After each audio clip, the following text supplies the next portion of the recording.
Inkqubo yokuqala ukusasaza ngesiXhosa yango-1960 kwisikhululo sabantsundu iRadio Bantu.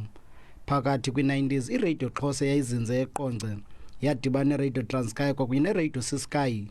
Oku kwakuba kukuzalwa koMhlobo Wenene. Iinkqubo zokudityaniswa kwezi zikhululo zaqala ngo-1994 emva konyulo lukazwelonke, inkqubo eyayingekho lula. Kwakungemandanga kuba le nguqu iphangele into yokuba abantu bazala amaxhala, ecingela izonga zabo, kuba kaloku wayezaba umnye umphathi kwezi zikhululo zithathu, kukhetha ube umphathi abemnye. Zonke izinto ezilolo hlobo nento yokokuba iimanejari, njengokuba mhlawumbi kukho iimanejari ezintathu, kuzawufuneka imaneja inye, neyeendaba ibenye, neeprograms ibenye. Yeyona nto ayisiza nexhala leyo, kuba ke inguqu ayamkeleki lula. Inguqu ithi xa izayo kubekho amaxhala athile. Kwaba njalo ke nangelo xesha. Esi sikhululo siye sakhula njengoba siphumela kumaphondo asixhenxe nabaphulaphula abasondele kwizigidi ezintandathu. Ukwakha ubudlelwane phakathi kwesi sikhululo kwakunye nabaphulaphuli ibe lihlumelo kwimpumelelo yesi sikhululo. uMhlobo Wenene FM oyena nto saqonda masiqine kuyo kuqinisa i-relationship yethu nabaphulaphuli.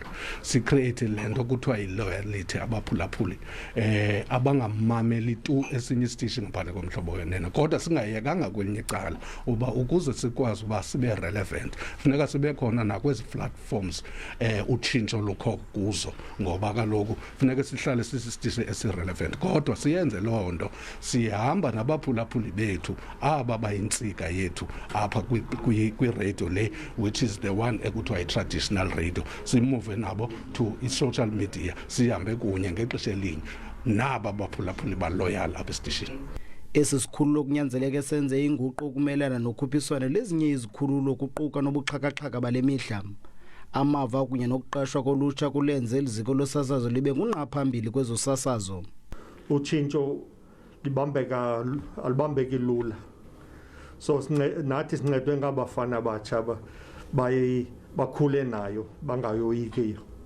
Thina besoyoyika iteknoloji nekhompyutha, besoyika uzokuyophule into. So abafana ababatsha basinceda kakhulu, and kamandi sidibene sonke izakhono siyancedana, umnye unesakhono umnye ungenaso. Esi sikhululo siyaqhuba ukutsala abaphulaphula abatsha njengokuba negama lesitsho, wonke umntu uyawufuna uMhlobo Wenene.